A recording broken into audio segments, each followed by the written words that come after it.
ساتھ وہ اپنے پیشانی کو زمین پر لگایا ہوا رہتا ہے، لیکن محترم عادت پڑی ہے، عادت کے مطابق ہم اپنے 4 رکعت 6 رکعت 8 رکعت کو پڑھ لیتے ہیں، وقت ہو گیا وضو کر لیے نماز پڑھ لیے، لیکن چونکہ نماز ہی کی طرح نہیں ہو پا رہی ہے، جس کی وجہ سے نماز پڑھنے کے بعد بھی ہمارے اندر کوئی ایسی نہ خوشی محسوس ہوتی ہے، نہ اللہ کے اتنے بڑے فرض کی ادائیگی کے بعد آدمی کے دل کے اندر ایک سرور، ایک خوشی ہونی چاہیے، وہ بات حاصل نہیں ہو پاتی ہے۔ وجہ یہی ہے کہ جس دھیان سے، جس فکر کے ساتھ میں پڑھنا چاہیے، وہ فکر ہم کو نماز کے اندر میں نہیں آ پاتی۔ تو کہنے کا مقصد یہ ہے کہ انسان جس حالت میں بھی نماز پڑھے، اللہ نے اس کو جیسی طاقت دی ہے کھڑے ہونے کی، بیٹھنے کی، لیٹنے کی، سونے کی، جس حالت میں بھی نماز پڑھ رہا ہے، اس کو چاہیے کہ دھیان اس بات کا ہر وقت رہے کہ میں کس کے سامنے کھڑا ہوں، ہاتھ باندھ کر کھڑا ہوں، سورہ فاتحہ پڑھ رہا ہوں تو کس کو سنا رہا ہوں، کس کے سامنے ہاتھ باندھ کر کھڑا ہوں،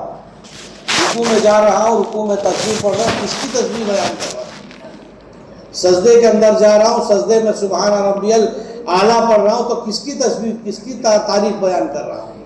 اتنا تو ذہن میں ہونا چاہیے، میں اپنے اس خالق اور مالک کی تعریف کر رہا ہوں جو سب سے زیادہ بڑا ہے، اللہ اکبر، جو سب سے زیادہ بڑا ہے۔ تو اس لیے نماز اللہ تبارک تعالیٰ اسی طرح نماز نہیں بلکہ تمام عبادتوں کے اندر زبردستی احکامات کو نازل نہیں فرمایا۔ روزہ ہے، ایک عورت بیمار ہے، حمل سے ہے، چھوٹا بچہ گود میں ہے، شریعت نہیں کہتی کہ تم روزہ رکھو، اس کے طرف سے چھوٹ ہے کہ تم روزہ بعد میں رکھ لو، تم کو وہی ثواب عطا کر دیں گے، اس وقت تمہارے لیے عذر ہے، روزہ رکھنا پریشانی ہے تو روزہ نہ رکھو، لیکن بعد میں رکھنی پڑے گی اس کی قضا۔ اسی طریقے سے آدمی سفر کے اندر میں ہے، سفر میں پریشانی ہے، سفر کے اندر بہت ساری چیزیں انسان کے مزاج کے خلاف پیش آ جاتی ہے، اللہ تعالیٰ کی طرف سے نماز کو آدھی نماز کر دی گئی، فرض نماز 4 رکعت والی ہے، 2 رکعت پڑھیے، اگر سفر کر رہے گاڑیوں میں سنتیں معاف ہے، لیکن اگر کہیں آدمی ہوٹل میں ٹھہرا ہے، کسی کے گھر میں ٹھہرا ہے، کہیں سہولت اگر ہے تو اس کو چاہیے کہ پھر سنتیں وغیرہ پڑھنی چاہیے، سنتیں موقدہ ہے اور سنتیں غیر موقدہ وغیرہ پڑھنا چاہیے، لیکن اگر نہیں پڑھتا ہے تو گناہگار نہیں ہوگا، لیکن عادت بنا لینا کہ سہولت ہونے کے باوجود بھی نہ پڑھنا، یہ اچھی بات نہیں ہے۔ آدمی ٹرین میں ہے، انتظار میں کھڑا ہے، ایئرپورٹ میں ہے یا اسی اسٹیشنوں میں ہے، گاڑی آنے والی ہے تو فرض 2 رکعت پڑھ لے، سنتیں چھوڑ دے، کوئی حرج کی بات نہیں ہے، لیکن اگر ہوٹل میں ٹھہرا ہے، کسی کے یہاں مہمان بنا ہے، کہیں پر 10 دن 12 دن کے لیے رکا ہوا ہے، اطمینان ہے، نماز کے پڑھنے کا وقت اس کے پاس میں ہے تو سنتیں وغیرہ پڑھنا چاہیے، لیکن سفر کی حالت میں اللہ تعالیٰ نے انسان کو رخصت دی کہ روزہ رکھنا نہیں چاہتا تو چھوڑ سکتا ہے، نماز کے اندر اللہ تعالیٰ نے اختصار کی کہ 4 کے بجائے 2 پڑھ سکتا ہے، تو یہ اللہ تبارک تعالیٰ کی طرف سے انسان کو ان کاموں کا حکم نہیں دیا جو انسان نہیں کر سکتا ہے، اس لیے اللہ کی طرف سے جو احکامات ہمارے اوپر میں ہیں وہ احکامات ہیں جن کے ہم مکلف ہیں، جن کو ہم کر سکتے ہیں، اگر لاپرواہی سے آدمی چھوڑ رہا ہے تو وہ تو گناہگار ہوگا، اس کے چھوڑنے کا کوئی اعتبار نہیں۔ تو ایک بات تو یہ ہے کہ شوال کے مہینے میں اللہ تعالیٰ سب سے بڑی خوشی کی بات عید کا دن اسی مہینے میں عطا کیا، اور اس کے بعد جو دن شوال کے ہیں اس کے اندر ایک کام کرنے کا اور یہ حکم دیا گیا ہے کہ 6 روزے آدمی رکھے،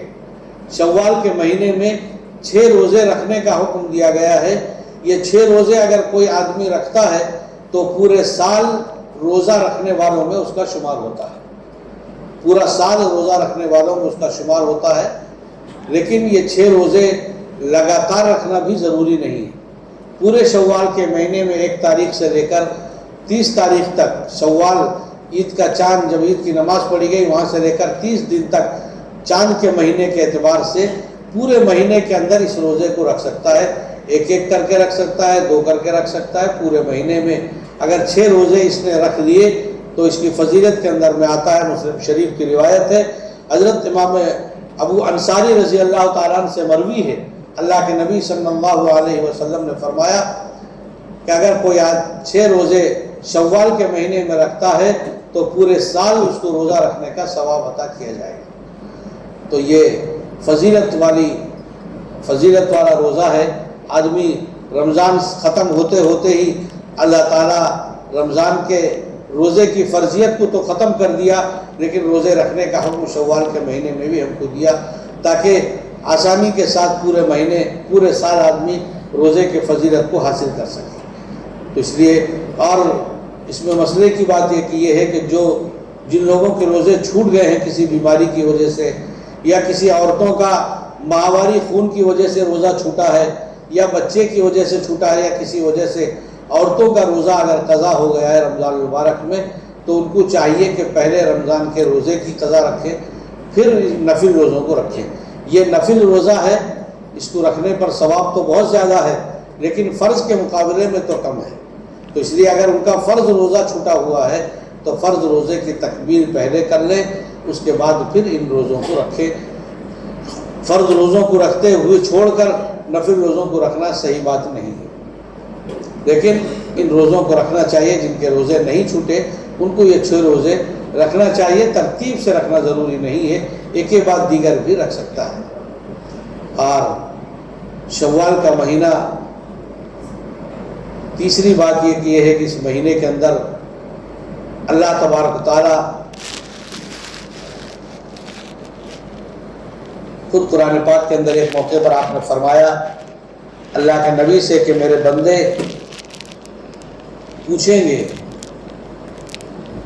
کہ اللہ کہاں ہے، تو اللہ تعالیٰ نے فرمایا کہ میرے بندے سے کہہ دو فإنی قریب، میں تمہارے قریب ہوں۔ کتنا قریب؟ روایتوں کے اندر آتا ہے کہ انسان کے شہرک سے بھی زیادہ اللہ قریب ہے۔ اور اللہ تعالیٰ فرماتے ہیں کہ میرے بندے رمضان المبارک کے مہینے میں میں تم کو گھسیٹ کر، تمہارے کو فضیلت دکھا کر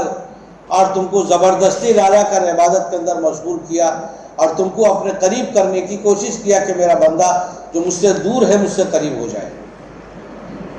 تو تم یہ نہ سمجھنا کہ رمضان مبارک کے بعد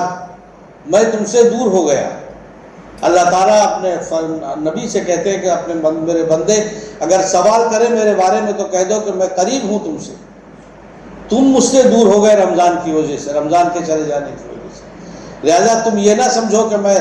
رمضان میں قریب تھا تم سے دور ہو گیا، نہیں، بلکہ رمضان جانے کے بعد تم مجھ سے دور ہوتے چلے جا رہے ہو، تم میرے قریب آ جاؤ۔ فإنی قریب اجیب دعوت الداعی اذا دعانی فلیستجیبوا لی ولیؤمنوا بی لعلہم یرشدون۔ اللہ تعالیٰ کہتے ہیں کہ میرے بندوں سے کہہ دو کہ جو تم مانگو گے، جو تم دعائیں کرو گے میرے قریب آ کر میں قبول کروں گا، میں تو سننے کے لیے ہوں۔ تو اس لیے شوال کا مہینے اگر آ گیا ہے تو انسان ایسا نہیں کہ نافرمانی کے اندر مبتلا ہو جائے، بلکہ جیسے رمضان میں اگر کوئی گناہ اور غلطی ہو جاتی تھی توبہ کر لیتا تھا، تو شوال کے مہینے میں بھی اسی طرح پورے سال میں جب بھی کوئی غلطی نافرمانی بندے سے ہو، ہم تو کمزور ہیں، اللہ کے بندے ہیں، دنیاوی ماحول میں رہ رہے ہیں، شیطانی وساوس اور شیطانی خیالات ہمارے سامنے رنگین ماحول ہے، گناہ تو ہو ہی جائیں گے محترم، باوجود بچنے کے کوشش کرنے کے بھی اگر کوئی نافرمانی ہوتی ہے تو اللہ کا دروازہ کھلا ہے، اللہ تعالیٰ ہر وقت تیار ہے ہمارے گناہوں کو معاف کرنے کے لیے۔ بندہ یہ نہ سوچے کہ رمضان آئے گا تو معافی مانگ لیں گے، فن آئے گا تو نہیں، بلکہ زندگی کا کوئی بھروسہ نہیں ہے، جب غلطی ہو جائے رات میں انسان اللہ سے معافی مانگ لے کہ اللہ آج میں نے یہ غلطی کی ہے، تازہ غلطی اور نافرمانی انسان کو یاد بھی ہوتی ہے، سوتے وقت انسان اپنے مالک اور خالق کو یاد کر لے، معافی مانگ لے اور اللہ سے معاملہ صاف کر کے پھر سو جائے کہ اللہ کل آنے والا دن میرا اچھا بنا دیجئے، جو گناہ میں آج کیا کل مجھے اس گناہ سے بچا دیجئے۔ جب انسان بار بار یہ توبہ کرے گا، اس سے غلطی ہوگی کہ اللہ تعالیٰ کہیں گے کہ نہیں میرا بندہ کمزور ہے، باوجود چاہنے کی بھی اس سے غلطی ہو جا رہی ہے، کوئی موقع کوئی پہل ایسا آ جائے گا کہ اللہ تعالیٰ اس گناہ کے بارے میں ایسی نفرت اور ایسی چیز دل کے اندر ڈال دیں گے کہ پھر انسان کو اس کی طرف دیکھنے کو دل ہی نہیں چاہے گا۔ تو اس لیے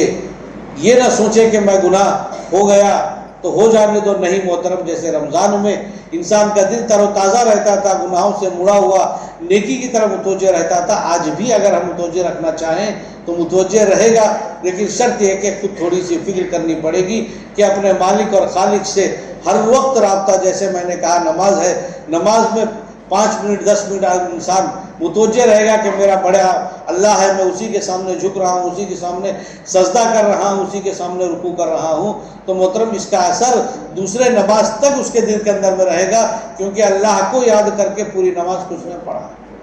پھر دوسری نماز کا وقت آئے گا، پھر اسی دھیان سے نماز پڑھا کہ میں ایسے خالق اور مالک کے سامنے پڑھ رہا ہوں جو مجھے پالنے والا ہے، جو سب سے بڑا ہے، اسی کے سامنے ہاتھ باندھا ہوں، اسی کے سامنے تسبیح پڑھ رہا ہوں. تو محترم اس یاد اور اس فکر کا نتیجہ اور اثر اللہ تعالیٰ تیسری نماز تک باقی رکھے. تو کہنے کا مقصد یہ ہے، ایک نماز کو دھیان سے پڑھنے سے دن ہمارا سکون سے گزر سکتا ہے، اور اس کے باوجود بھی اگر شیطان ہم سے کوئی نافرمانی، غلطی، گناہ ہم سے سرزد کروا لے تو اللہ تعالیٰ نے ہاتھ اٹھانے کا موقع دیا ہے. اللہ تعالیٰ معافی کا فرشتوں کے ذریعے سے، اپنے نبی کے ذریعے سے کہلوار ہے کہ میں معافی کرنے کے لیے تیار ہوں. تو پھر معافی مانگنے میں شرم کی کیا بات ہے؟ انسان اپنے خالق اور مالک سے معافی مانگ کر اپنا معاملہ ہر دن کا ہر دن صاف و ستھرا کر لے، اور آئندہ آنے والے دن کے لیے اچھائی مانگ لے، تو اس سے اللہ تعالیٰ خوش ہوتے ہیں. اور اللہ تعالیٰ اس بندے کو، اور ایک آیت قرآن پاک کی اسی رمضان مبارک کی آیتوں کے نیچے میں اللہ تعالیٰ نے فرمایا لعلکم تشکرون، انسان کو پورے سال شکر ادا کرنا چاہیے اللہ کا کہ اللہ میں آپ کا شکر ہے کہ ہم نے رمضان کو گزار لیا، ہم نے تراویح پڑھ لی، ہم نے روزہ رکھ لیا، ہم کو تو نے قرآن پاک ختم کرنے کی موقع دے دیا. تیرا شکر ہے مالک، ہم اس لائق نہیں تھے، ہم روزہ رکھنے کے لائق نہیں تھے، ہم تراویح پڑھنے کے لائق نہیں تھے، ہم قرآن پاک ختم کرنے کے لائق نہیں تھے، ہم تیرا ہی کرم ہے کہ تو نے ہم سے یہ کام کرا دیا. یا اللہ تیرا شکر ہے. پورے سال انسان کو چاہیے اللہ کی اس دی ہوئی نعمت کی ادائیگی پر شکر کرتا رہے کہ اللہ تیرے شکر ہی کی وجہ سے میں نے یہ سارے کام کیے. جب بندہ شکر کرتا ہے، شکر کا مطلب اپنے آپ کو اللہ کے آگے سرنڈر کر دینا کہ میرے بس میں کچھ نہیں، اور میں تیرے ہی بلبوتے پر، آپ ہی کے انعامات کی وجہ سے میں یہ کام کر سکا ہوں، میرے اندر کچھ نہیں.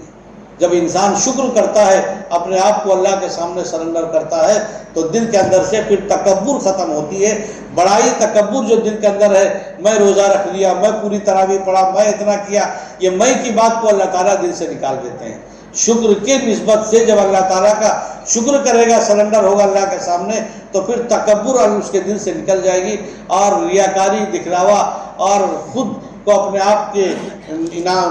نماز وغیرہ پڑھ لینے کی وجہ سے دل کے اندر شیطان جو بڑائی ڈالا ہے وہ بڑائی کو ختم اللہ تعالیٰ کر دیتے ہیں، اور شکر ادا کرنے پر پھر نئی نعمتوں کی اور نئی اللہ تعالیٰ اپنے فضل و کرم کی بارش کرتے ہیں. تو اس لیے شکر ادا کرتے رہنا چاہیے، اور آنے والے اس پورے مہینے کے اندر رمضان مبارک کا روزہ جس کو ہمت اور قوت ہو رکھنا چاہیے. بہت بڑی فضیلت کی چیز ہے. اللہ تعالیٰ مجھے بھی اور آپ کو بھی عمل کی توفیق عطا فرمائے.